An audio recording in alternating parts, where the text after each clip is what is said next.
Poucas pessoas percebem que o gás liquefeito de petróleo, o combustível familiar armazenado em cilindros domésticos, é comprimido a uma pressão extremamente alta para fornecer energia não apenas para cozinhar, mas também para aquecimento e usos industriais. Por trás de sua aparência silenciosa, existe uma forma densa de energia, onde até o menor erro pode resultar em desastre. O que torna o GLP notável não é apenas seu intenso potencial de calor, mas a maneira como dominamos a tecnologia para extrair, liquefazer, armazenar e transportar com segurança. De poços de perfuração profundos sob a terra às válvulas de aço, precisas em cada cilindro, a jornada do GLP é uma história de engenharia rigorosa, concentrada em uma silenciosa, porém poderosa fonte de energia. Vamos mergulhar na tecnologia por trás do cilindro de gás para entender por que se tornou uma fonte confiável de energia para milhões de famílias.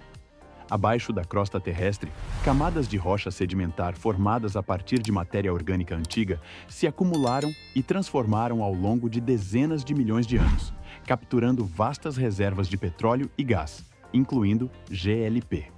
Esta fonte de energia não é encontrada perto da superfície. Geralmente fica a milhares de metros abaixo do fundo do oceano, ou selada dentro de densas formações rochosas. Para alcançá-la, é preciso lidar com ambientes extremos, imensa pressão e desafios geológicos complexos. A jornada para extrair gás natural muitas vezes começa longe da costa. Em navios de pesquisa, os engenheiros implantam poderosos transmissores acústicos para o mar. As ondas sonoras viajam até o fundo do mar, se recuperam e são capturadas por uma série de sensores flutuando na superfície. A partir desses dados, mapas sísmicos tridimensionais são criados, revelando camadas sedimentares que podem ter aprisionado petróleo e gás por milhões de anos.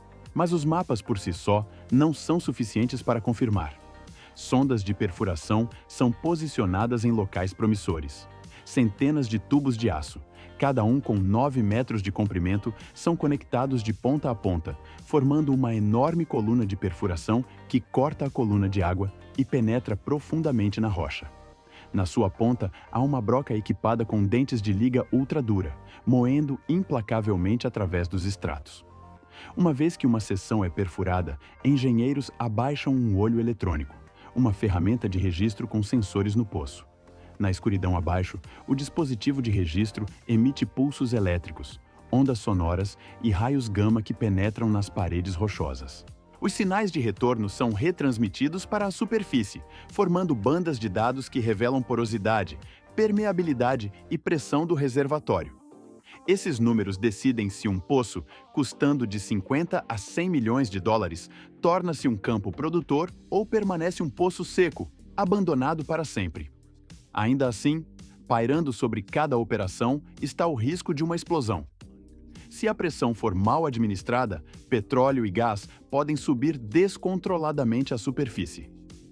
Tais vazamentos não só devastam os ecossistemas marinhos, mas também podem desencadear desastres ambientais custando bilhões para conter. É por isso que cada passo deve ser rigorosamente controlado, porque um único passo em falso pode transformar um projeto ambicioso em uma catástrofe global.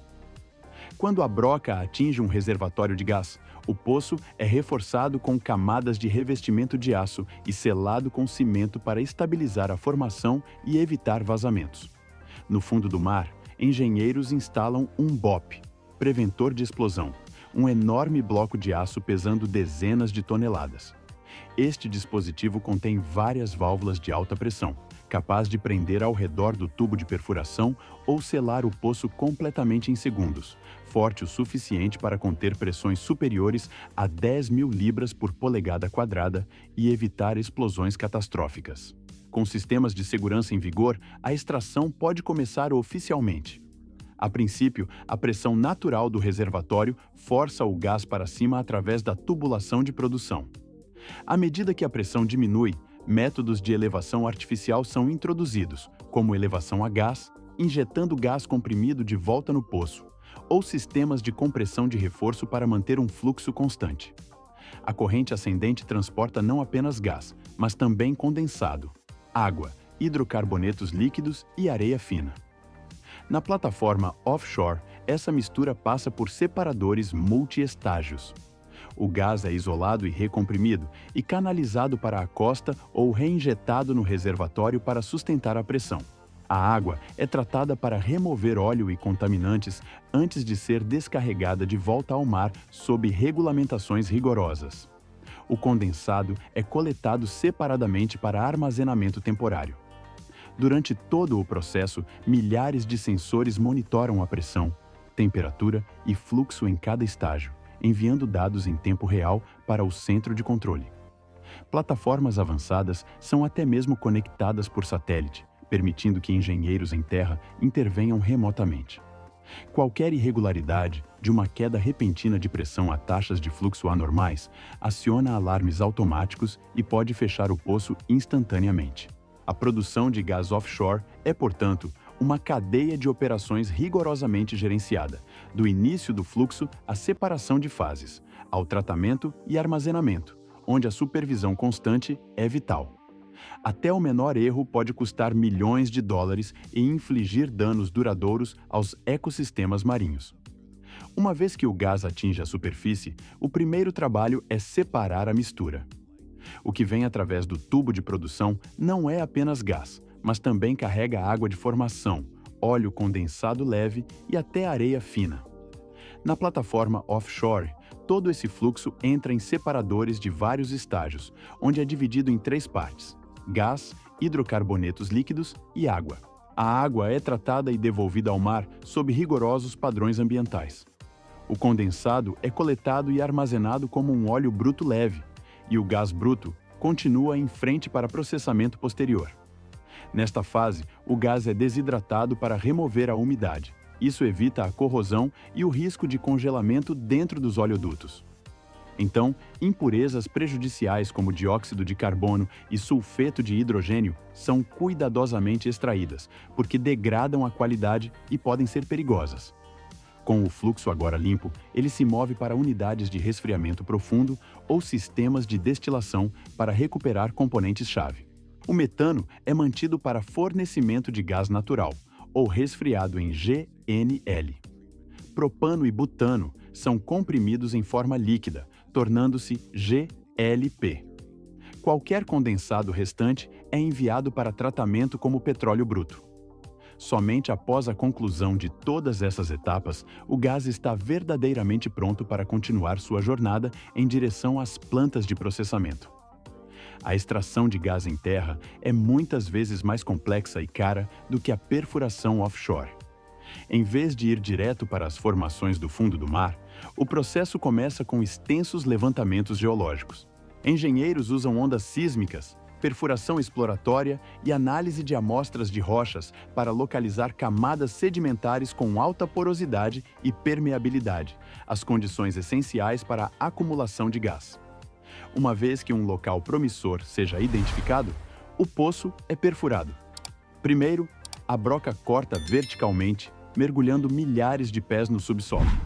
Mas, porque a maioria dos reservatórios terrestres estão localizados em xisto compacto ou arenito, a perfuração horizontal é aplicada.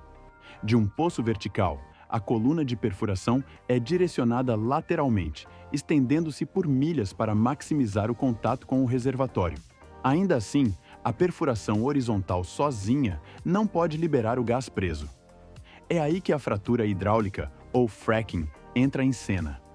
Milhões de galões de água, misturados com areia e produtos químicos, são bombeados para o poço com imensa pressão, frequentemente excedendo 10.000 psi. Essa força abre inúmeras microfraturas na rocha. Partículas de areia se alojam dentro dessas rachaduras, mantendo-as abertas para que o gás possa fluir para o poço. O fluxo de produção que sobe contém mais do que apenas metano. Também transporta condensado, água e impurezas. Assim que essa mistura atinge a superfície, entra em separadores, vasos cilíndricos de aço, horizontais ou verticais. Seu papel é dividir o fluxo em 3 fases: gás natural, líquidos de hidrocarbonetos e água de formação. O gás sobe para o topo e é encaminhado para gasodutos. O condensado se deposita no fundo e é coletado em tanques de armazenamento. A água da formação é capturada para tratamento antes da reutilização ou descarte. Dependendo do campo, os separadores podem ser bifásicos, gás líquido, ou trifásicos, gás óleo-água. Esses dispositivos aparentemente simples são essenciais. Eles estabilizam o fluxo de gás, evitam que líquidos sejam transportados e salvaguardam todo o sistema de produção contra a corrosão. Seja extraído no mar ou em terra, uma vez que o gás passou pela separação primária e tratamento inicial, deve ser enviado para usinas centrais de processamento. Quando o campo está perto da costa, a solução mais comum são os gasodutos de alta pressão, estendendo-se por centenas de quilômetros abaixo do fundo do mar ou através da paisagem. Estes oleodutos funcionam como linhas de vida do transporte, com estações compressoras colocadas ao longo da rota para manter a pressão constante. Para campos localizados mais distantes ou em terrenos difíceis, o gás é parcialmente liquefeito e carregado em transportadores especializados, navios de G, N, L e GLP offshore, ou caminhões-tanque e contêineres ISO em terra. Independentemente de a viagem ser por gasoduto, por mar ou por estrada, todo o processo é monitorado de perto por sensores de pressão e temperatura, juntamente com sistemas de detecção de vazamentos, para garantir a máxima segurança. Graças a esta extensa rede de transportes, gás de poços nas profundezas do oceano ou preso dentro de camadas de rocha podem finalmente convergir para plantas modernas, prontas para ser refinado em GNL, GLP e uma ampla gama de outros produtos energéticos essenciais. Quando o gás bruto chega a uma planta de processamento, passa por um refinamento adicional para atender aos padrões comerciais. Primeiro, passa por unidades de desidratação que usam glicol ou adsorventes sólidos para remover umidade. Esta etapa evita o congelamento e corrosão durante o transporte. Em seguida, vem o adoçamento, onde dióxido de carbono e sulfeto de hidrogênio são removidos usando uma solução de amina, melhorando o valor energético ao mesmo tempo que elimina a toxicidade perigosa. Uma vez limpo, o gás é alimentado em sistemas criogênicos ou torres de fracionamento para separar seus principais componentes.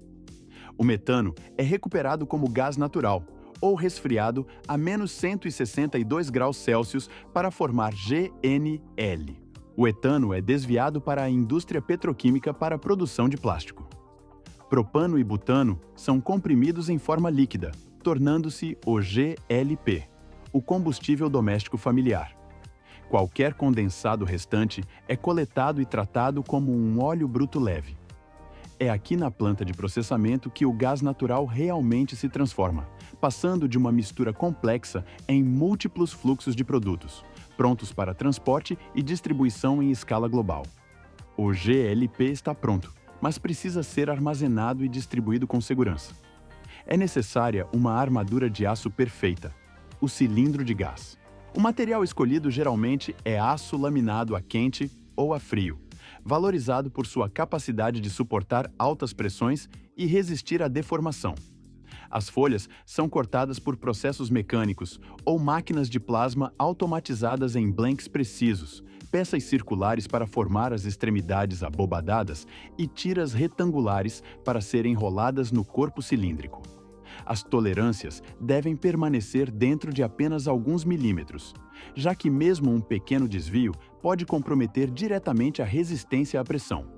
Esses blanks são então enviados para prensas de alta resistência para formação tridimensional. As placas do corpo são enroladas em tubos, enquanto as peças circulares são estampadas em cúpulas hemisféricas. Cada golpe de pressão pode exercer dezenas de toneladas de força, exigindo moldes de matriz com dureza excepcional e precisão quase perfeita para garantir formas consistentes. Uma vez formados, os componentes são movidos para estações de soldagem a arco automatizadas. Aqui, a costura longitudinal ao longo do corpo e as soldas circulares em ambas as extremidades são fundidas a temperaturas de milhares de graus Celsius, permitindo que o metal penetre profundamente e se una em uma unidade selada. Sensores monitoram continuamente a tensão, corrente e velocidade da tocha para evitar porosidade ou deformação. Depois, Conexões como o pescoço da válvula, alça de transporte e anel de base são soldados no lugar, seguidos de inspeção ultrassônica e teste de carga para eliminar qualquer risco de vazamento. Com a carcaça mecânica completa, a superfície passa por tratamento através de jateamento de areia de alta velocidade ou desengorduramento químico para remover incrustações e ferrugem. O cilindro é então revestido com primer anticorrosivo e uma camada de cor de marca, usando pulverização eletrostática, antes de ser curado em câmaras aquecidas para maior adesão. Este acabamento protetor não só protege o aço contra condições climáticas adversas, mas também prolonga a vida útil do cilindro por décadas de uso. Antes de entrar na linha de enchimento, todo cilindro vazio deve passar por um teste de vazamento para eliminar qualquer risco de falha. Cada cilindro é pressurizado com ar comprimido em um nível muito acima de sua pressão normal de trabalho, então totalmente submerso em um tanque de água transparente. Se até mesmo o menor fluxo de bolhas aparecer na superfície, indica um furo microscópico na concha ou em uma costura soldada, e esse cilindro é rejeitado imediatamente. Somente aqueles que passam nesta inspeção estão liberados para abastecimento de GLP. No posto de abastecimento, gás liquefeito de petróleo sob alta pressão é transferido de tanques de armazenamento centrais no sistema de enchimento. Cada cilindro é conectado através de uma válvula especializada que trava com segurança e desliga automaticamente uma vez atingido o nível de enchimento definido. Antes de encher, o cilindro vazio é pesado. Depois, é pesado novamente para confirmar o conteúdo exato de GLP, geralmente 13 kg, 45 kg ou outros tamanhos comerciais. Sistemas de enchimento modernos podem processar milhares de cilindros por dia com precisão de apenas alguns gramas. Uma vez preenchido, cada cilindro passa por detectores eletrônicos de vazamento com sensores altamente sensíveis, garantindo que nenhum vestígio de gás escape. Somente cilindros que atendem a todos os padrões de segurança são selados e certificados com etiquetas de inspeção e enviados para distribuição. De campos subterrâneos profundos de petróleo e gás aos cilindros familiares encontrados em todas as casas, o GLP passa por uma jornada exigente e altamente técnica. Todas as etapas, desde a extração, tratamento, separação, liquefação, armazenamento e transporte até o enchimento final, são rigorosamente controladas para garantir a máxima segurança. Para o usuário final, este não é apenas um combustível para a vida diária, mas o resultado da engenharia, tecnologia e precisão em cada detalhe. Se você achou essa jornada impressionante o suficiente para mudar a maneira como você olha para algo tão comum quanto um cilindro de gás, mostre seu apoio com um like, deixe um comentário e compartilhe este vídeo para espalhar conhecimento útil. E não esqueça de se inscrever no canal Fábrica Industrial para que você não perca as próximas histórias sobre o mundo da manufatura e tecnologia ao seu redor.